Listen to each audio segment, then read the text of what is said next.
Mm. What do you think it is about, or where does it stem from for you, where it is like, I don't want the creator to be a man. I don't want to follow a man. There's so much like language that comes up around that. Where does it stem from for you? Or maybe even as a society, because I think it's embedded in us. Yeah, it's so interesting because so I was raised by a single mother, and there's a lot around. Even though my grandparents helped raise me as well, and I have like my uncle and aunt from like extended uncle and aunts and like proper blood uncle and aunts, even though we're all blood. And I had men in my life, which is I think the main difference, right, between growing up just with a mother with no men around. Then I had like a really strong grandfather figure, extremely masculine, very traditional, my grandparents, and I'm so blessed to have had them in my life, because growing up just with my mom would have been, I'm not sure because I didn't go through that experience, but it would have been a bit harder. But my mom, just recently, when I was sharing more things around feminism, which is where all this comes from, she told me that she went to one of the first feminist conferences in Spain, and she was a lot in that world. And I'm not saying that I got it all from her. She was a really hardworking woman. I would barely see her growing up. And I think my main dissatisfaction between from God being a man is that we are the creators. Like women are the ones that give birth. It's Mother Earth, not Father Earth, that is just fertile with things. But it mainly came from my early time in witchcraft and Wicca, which was when I was 13, and I just swallowed up like thick books. And I remember that was like the first actual book that I enjoyed, and read it cover to cover. And as soon as I closed it, I went and bought another one. And it was all around the goddesses.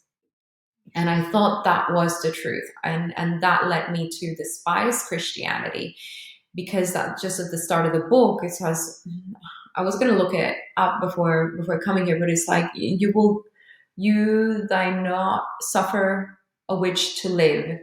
And it was a wrong, they apparently made a wrong translation in the Bible that said something like that. Not even in the Bible, because I'm going through the Bible right now, just to see all these things that I've thought, and there's nothing so far in what I've read, which hasn't been that much. So yeah, anyone can correct me if I'm wrong. I'm happy to have a look at it.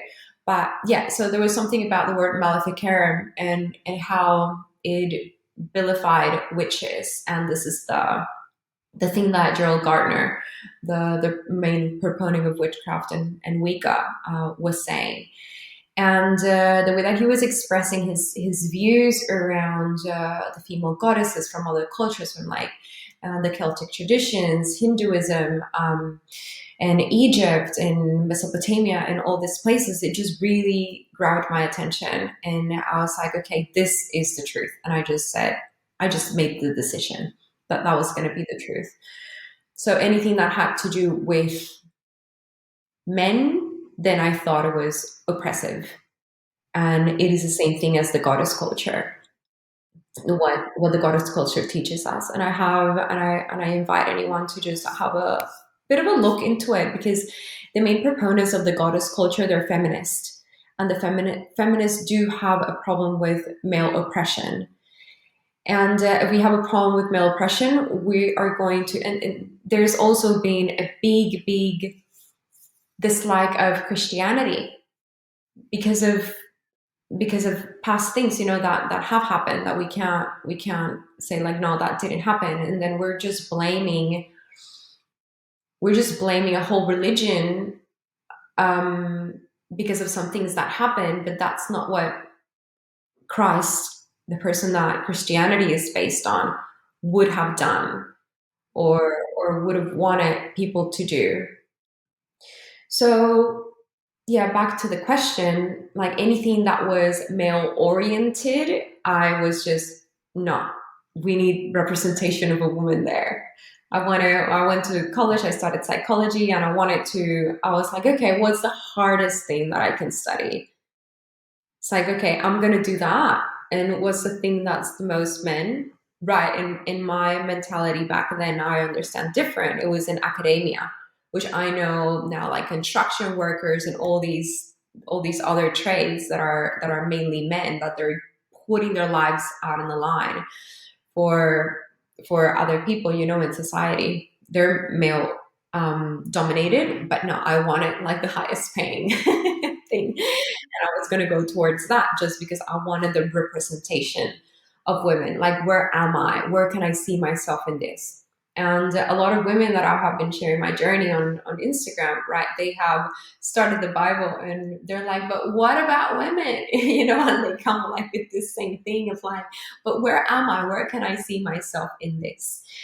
And I think through the goddess culture, right, I was taught that women could be leaders and that women were powerful and feisty and wrathful and pretty just goddesses, and that we could smite and that we could, you know, behead and we could be tender and all these things. And I thought that was the holistic approach to being a woman. So my denial or avoidance of a male god, it just felt like it wasn't right. It just felt like it's not complete. I always thought like, well, where's the woman? Where's the woman in that? Like, where am I? It's just the representation, right? Like, why would it there be just a god, and where is the female counterpart? Which now I see very different. Yeah.